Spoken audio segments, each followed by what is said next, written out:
ഇനി ഞാൻ വേറൊരാളെ കെട്ടിക്കഴിഞ്ഞാൽ ചിലപ്പോ അത് ഉപേക്ഷിക്കായിരിക്കും.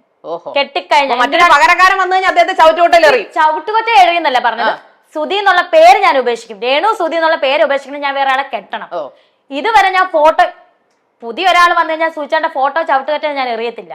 അത് എപ്പോഴും എന്റെ കൂടെ തന്നെ കാണും. അത് അംഗീകരിക്കുന്ന ആളെ ഞാൻ കെട്ടത്തുള്ളൂ. അത്രേ ഉള്ളൂ. സത്യത്തിൽ ഈ കോമാളിത്തരങ്ങളൊക്കെ ഈ രേണു കാണിക്കുമ്പോൾ സുധിച്ചേട്ടൻ ഇതെല്ലാം കണ്ടോണ്ടിരിക്കുകയല്ലേ, അദ്ദേഹത്തിന്റെ ആത്മാവ് വേദനിക്കത്തില്ലേ? അദ്ദേഹത്തിന്റെ ആത്മാവ് എന്തിനാണ് വേദനിക്കുന്നത്? ഞാൻ കോമാളിത്തരം. ഹായ് ഹലോ നമസ്കാരം guys, welcome to my channel. ഒരു ചെറിയ സംഭവം പറഞ്ഞിട്ട് ഞാൻ പോയേക്കാം, അധികം വലിച്ചു നീട്ടുന്നില്ല. രേണു സുധി എല്ലാവർക്കും അറിയുന്ന ആളാണ്, ഭയങ്കര അധികം വൈറലാണ് ആള്, ഭയങ്കര കഠിനാധ്വാനിയാണ്. ഒരു തളർന്ന് ഇരിക്കാതെ അല്ലെങ്കിൽ എന്ത് ചെയ്യുന്ന അറിയാതെ മേപ്പോട്ട് നോക്കിയിരിക്കാതെ കുടുംബജീവിതം മുന്നോട്ട് കൊണ്ടുപോയി. കുടുംബജീവിതം ഇൻ ദ സെൻസിലേക്ക് രേണുവിന്റെ പിള്ളേരുമായിട്ടുള്ള ലൈഫും ഒക്കെ നോക്കാനായിട്ട് കാര്യങ്ങൾ ചെയ്ത് മുന്നോട്ട് പോവുകയാണ്.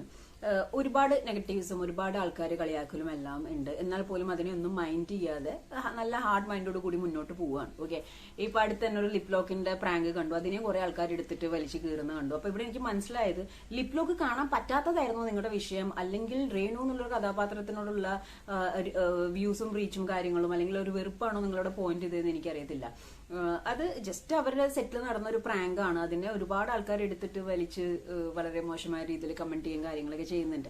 ആൻഡ് എനിക്ക് പേഴ്സണലി ഇറിറ്റേറ്റ് തോന്നിയ സംഭവം ഇപ്പൊ റീസെന്റ് ആയിട്ട് നടന്ന ഒരു ഇന്റർവ്യൂ ആണ്. ഇന്റർവ്യൂവർ എന്ന് പറഞ്ഞിട്ടുണ്ടെങ്കിൽ എനിക്ക് ലൈക്ക് എന്താ പറയേണ്ടതെന്ന് അറിയില്ല. കാരണം ലൈക്ക് രേണുവിനെ ഹെയ്റ്റ് ചെയ്തവരൊക്കെ ഇപ്പൊ രേണുവിനോട് ഇഷ്ടമായി ഈ ഒരു ഇന്റർവ്യൂ കാരണം അതേപോലത്തെ ക്വസ്റ്റ്യൻസ് ആയിരുന്നു. ആങ്കറെ സഹിച്ച് അത്രയും ക്ഷമയോട് കൂടിയിട്ട് ആ ഇന്റർവ്യൂ അറ്റൻഡ് ചെയ്തതിന് രേണുവിനാണ് സത്യം പറഞ്ഞു കഴിഞ്ഞാൽ ഹാറ്റ്സ് ഓഫ്. കാരണം ഒരു ഇന്റർവ്യൂവർ എന്ന് പറഞ്ഞിട്ടുണ്ടെങ്കിൽ യാതൊരു എത്തിക്സും കീപ്പ് ചെയ്യാതെ ഹോട്ട് സീറ്റ് എന്നുള്ള പേര് പറഞ്ഞിട്ടുണ്ടെങ്കിൽ ഓപ്പോസിറ്റ് ഇന്റർവ്യൂ ചെയ്യാൻ വന്നിരിക്കുന്ന വ്യക്തിയുടെ പിതൃത്വത്തിനെ ചൂണ്ടിക്കാണിച്ചിട്ട് ഇത് അത് തന്നെയാണോ എന്ന് ചോദിച്ചിട്ട് അവിടെ നിന്ന് ഒരു പ്രൊവോക്കേഷൻ ഉണ്ടാക്കാൻ ശ്രമിച്ചിട്ട്, അഥവാ പ്രൊവോക്കേഷൻ ഒന്നും ഇല്ലെങ്കിൽ ഇത് ഞങ്ങൾ പ്ലാൻഡ് ആയിരുന്നു, കണ്ടിരിക്കുന്നവർ മണ്ടന്മാരെന്നൊക്കെ പറഞ്ഞിട്ടുണ്ടെങ്കിൽ കേരള ജനസമൂഹത്തിന് മുഴുവൻ അങ്ങോട്ട് പൊട്ടന്മാരാക്കുന്ന രീതിയിലുള്ള ആ ഒരു ഒറ്റ ആങ്കറിന്റെ സ്വഭാവത്തിനോട് എനിക്ക് യോജിപ്പില്ല. കാരണം എന്ന് വെച്ച് കഴിഞ്ഞാൽ നമ്മളും ഇന്റർവ്യൂസ് ഒക്കെ അറ്റൻഡ് ചെയ്തിട്ടുണ്ട്.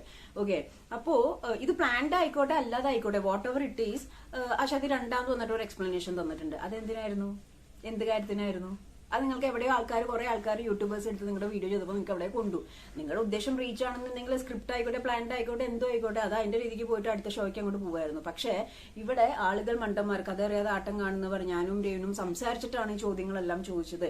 എനിക്കറിയത്തില്ല രേണു ഇങ്ങനത്തെ പൊട്ടത്തരം ചോദ്യങ്ങളൊക്കെ ചോദിക്കാൻ നീ സമ്മതിച്ചു കൊടുത്തോ? നീയാണോ ഈ ക്വസ്റ്റ്യൻസ് ഒക്കെ കൊടുത്ത ക്വസ്റ്റ്യൻസ് ഒക്കെ ആകെ മണ്ടത്തരായി പോയല്ലോ. കാരണം എന്ന് വെച്ച് കഴിഞ്ഞാൽ മരിച്ചുപോയ സുധിച്ചേട്ടനെ പോലും ഒരു റെസ്പെക്ട് കൊടുക്കാതെ ഒരു സെക്കൻഡ് മാരേജിനെ പറ്റി സംസാരിച്ചപ്പോൾ അങ്ങനെ എറിയുവാണോ? അതേപോലെ തന്നെ ധാർമ്മിക ഉത്തരവാദിത്തം, ദെൻ വിധവ എന്നുള്ള ലേബൽ, അതേപോലെ കോമാളിത്തരം കാണിക്കുന്നു, സൂചിച്ചേട്ടൻ ഇതൊക്കെ മേലെ ഇരുന്ന് കാണുന്നുണ്ടാവും. അങ്ങനത്തെ ഒരു ക്രിഞ്ച് ലൈനിലുള്ള ക്വസ്റ്റ്യൻസ് നിങ്ങൾ എല്ലാവരും കണ്ടിട്ടുണ്ടാവുമല്ലോ. അപ്പോ ഒരാളെ വിളിച്ചിരുത്തിയിട്ട് ബൗണ്ടറീസ് ക്രോസ് ചെയ്ത് വ്യക്തിഹത്യ, ബോഡി ഷേമിങ് എല്ലാം ചെയ്ത് താൻ ഒന്നിനും കൊള്ളില്ല എന്നുള്ള രീതിയിൽ ഒരു ഇന്റർവ്യൂ ഉണ്ടാക്കിയിട്ട് അത് രേണുവിന്റെ സമൂഹത്തോട് കൂടിയിട്ടാണ്, ഞങ്ങൾ പ്ലാൻഡ് ആണ്. അപ്പൊ ക്വസ്റ്റ്യൻസ് ഉണ്ടാക്കുമ്പോൾ ഈ ഉണ്ടാക്കുന്നവരും ചാനലുകാരൊന്നും ശ്രദ്ധിക്കില്ല ഇത് എത്രത്തോളം എഫക്ട് ചെയ്യുന്നത്. അതോ നെഗറ്റീവിലൂടെ ആണെങ്കിലും കുഴപ്പമില്ല, റീച്ച് ആയാൽ മതി എന്നാണോ? അങ്ങനെയായിരുന്നെങ്കിൽ അങ്ങനെ ചെയ്യണ്ടായിരുന്നു. രണ്ടാമത് വന്നിട്ട് ഒരു ലൈക്ക് ഭയങ്കര അഹങ്കാരത്തോടുകൂടി ക്യൂട്ട്നെസ് വാരി വിതറാത്തോണ്ടും പിന്നെ ഒരു ഇന്റർവ്യൂ, അത് ഏതാ ചാനലൊന്നും പറയില്ല, നിങ്ങൾ വേണേ പോയി നോക്കിക്കോ, ലൈക്ക് ഇതൊക്കെ എന്ത് എന്നുള്ള രീതിയിൽ ഒരു ഭയങ്കര ഹാർഡ് ടോക്ക്. മേ ബി അത് അവരുടെ ക്യാരക്ടർ ആയിരിക്കും, അവരുടെ നേച്ചർ ആയിരിക്കും, എന്തോ ആയിരിക്കും. കാരണം എന്ന് വെച്ച് കഴിഞ്ഞാൽ എല്ലാവരും ഉദ്ദേശം റീച്ച് തന്നെയാണ്. ഓക്കെ, അപ്പൊ എനിവേ രേണു ആ സിറ്റുവേഷൻ, ആ ഇന്റർവ്യൂ നല്ല നൈസായിട്ട് ഹാൻഡിൽ ചെയ്ത് കുറുക്കി കൊടുക്കുന്ന രീതിയിൽ മറുപടി കൊടുത്തു. ഒരുപാട് ആൾക്കാർ രേണുവിനോട് ഇഷ്ടം കൂടി, അത് നല്ല കാര്യം തന്നെ. പിന്നെ ആങ്കറിനോട് എനിക്ക് പറയാനുള്ളത്, നിങ്ങൾ അതിനകത്ത് എന്റെ കുറച്ച് വാക്കുകളൊക്കെ പറഞ്ഞിട്ടുണ്ട്, പൊട്ടക്കിണറ്റിലെ തവള, അല്ലെങ്കിൽ ഞാനൊരു ആങ്കറാണ്, എനിക്ക് പ്രത്യേകിച്ച് അഭിപ്രായമൊന്നുമില്ല, അങ്ങനെ നിങ്ങളുടേതായ കുറച്ച് കാര്യങ്ങൾ നിങ്ങൾ സംസാരിച്ചിട്ടുണ്ട്. അപ്പോ ആങ്കറിംഗ് എന്ന് പറഞ്ഞിട്ടുണ്ടെങ്കിൽ അതൊരു കലയാണ്. ഓപ്പോസിറ്റ് ഇരിക്കുന്ന ഒരാൾക്ക് മാക്സിമം കംഫർട്ട് കൊടുത്ത് ബൗണ്ടറീസ് ചാടി പോവാതെ, ഈവൻ ഇപ്പൊ ഈ ഹോട്ട് സീറ്റ് എന്ന് പറഞ്ഞാൽ തീ സീറ്റ് അല്ല, നിങ്ങൾ പറഞ്ഞു ചൂട് സീറ്റാണെന്നുള്ളത്. അതിനകത്തുള്ള ക്വസ്റ്റ്യൻസിനും എല്ലാത്തിനും അതിൻ്റെതായ ഒരു പഞ്ച് ഉണ്ട്, അതിൻ്റെതായ ഒരു ക്വാളിറ്റി ഉണ്ട്. അതൊന്നും ഞാൻ ഈ ഇന്റർവ്യൂവിൽ കണ്ടില്ല. അപ്പൊ നിങ്ങൾ വിചാരിക്കും ഞാൻ ആരാണ് ഇത്ര ജഡ്ജ് ചെയ്യാന്നുള്ളത്.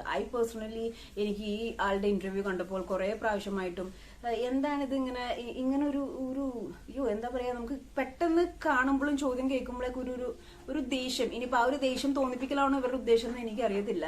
എന്തായാലും വളരെ മനോഹരമായ ഇന്റർവ്യൂ റൗണ്ടും കാര്യങ്ങളൊക്കെ ആയിരുന്നു. കാരണം ലൈക്ക് ഇത്ര ക്ഷമയോട് കൂടിയിട്ട് രേണു അത് ഹാൻഡിൽ ചെയ്തതിന് once again hats off you, keep going. കാരണം എന്ന് വെച്ച് കഴിഞ്ഞാൽ നെഗറ്റീവ്സ് ഒക്കെ ഒരുപാട് ഉണ്ടായിട്ടും ഇപ്പോഴും പതരാതെ മുന്നോട്ട് പോകുന്നത് നല്ല കാര്യം തന്നെ. വീണ്ടും എനിക്ക് പറയാനുള്ളത്, നീയാണോ ഈ ചോദ്യങ്ങളൊക്കെ ഇവർക്ക് പറഞ്ഞു കൊടുത്തത്, ഈ സ്ക്രിപ്റ്റ് ഒക്കെ പറഞ്ഞു കൊടുത്തത് നീയാണോ?